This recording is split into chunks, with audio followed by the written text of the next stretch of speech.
The year is 2025. A cloud of suspicion hangs over 1,199 SEIU United Healthcare Workers East, one of the nation's most powerful labor unions. At the center of the storm stands George Gresham, the union's longtime president. Gresham, a figure once lauded for his advocacy on behalf of healthcare workers, now faces serious allegations. Critics accuse him of misusing union funds, blurring the lines between personal expenses and legitimate union activities. These accusations paint a troubling picture of unchecked spending and questionable financial practices at the highest levels of the union.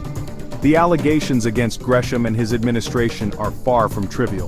They strike at the very heart of the union's mission, to fight for the rights and well-being of its members, many of whom earn modest wages in demanding and often undervalued professions.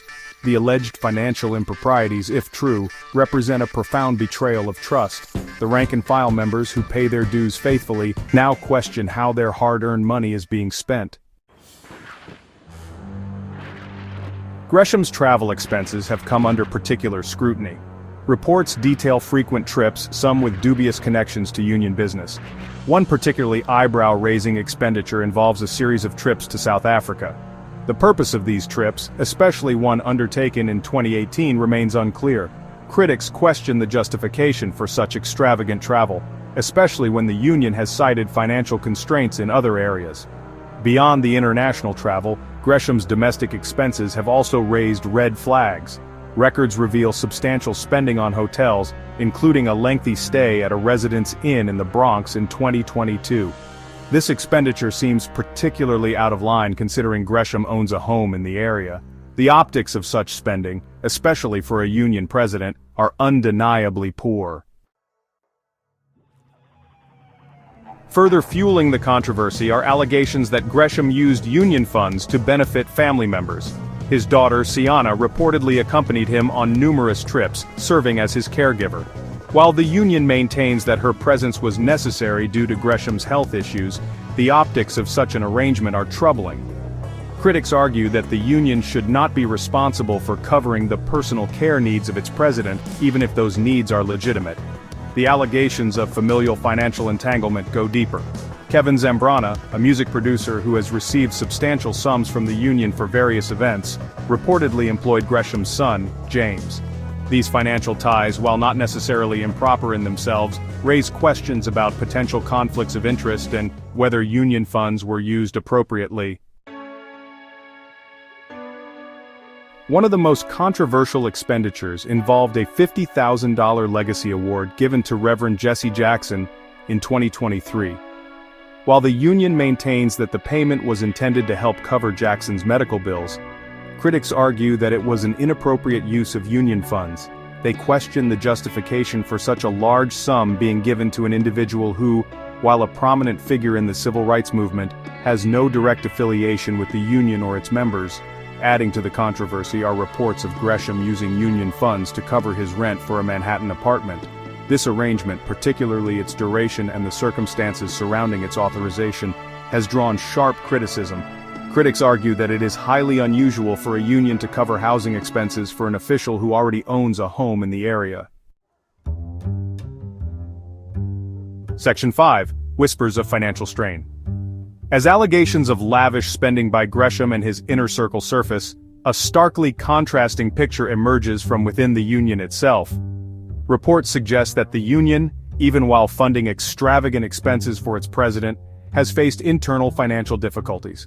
Essential departments are reportedly understaffed, key positions remain unfilled, and employees have been informed of budget constraints. This apparent disconnect between the union's spending priorities and its internal financial realities has sparked outrage among rank-and-file members.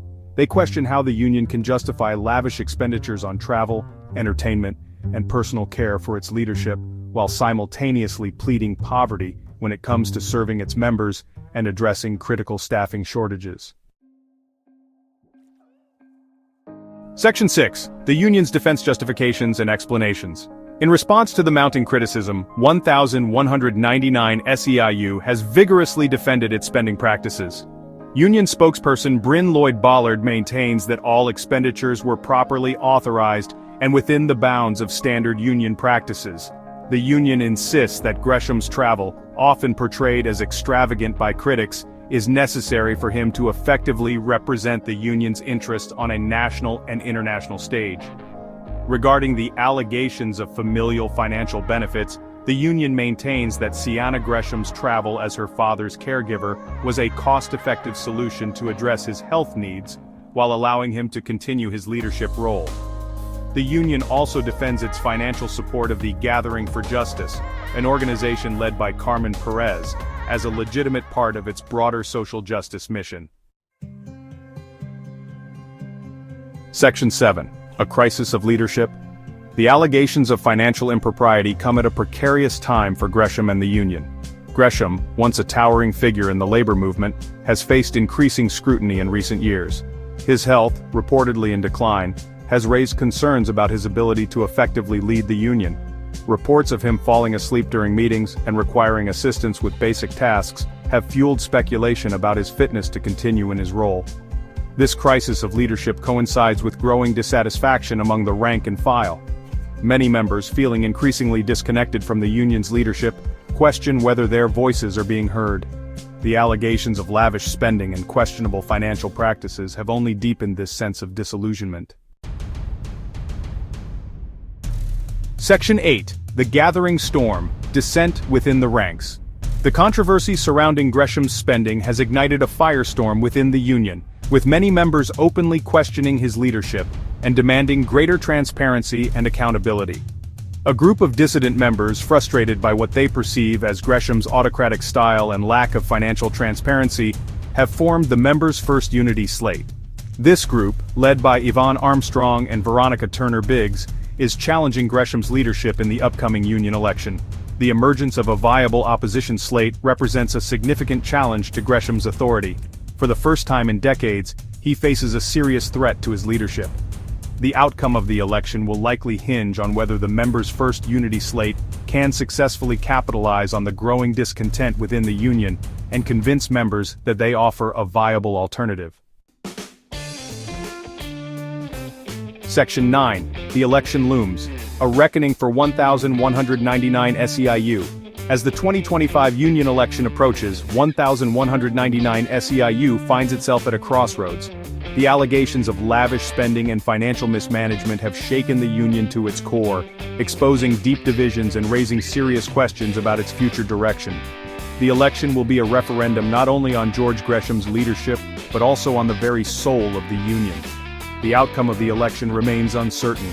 Will Gresham weather the storm and hold on to power, or will the Members' First Unity Slate usher in a new era of transparency and accountability?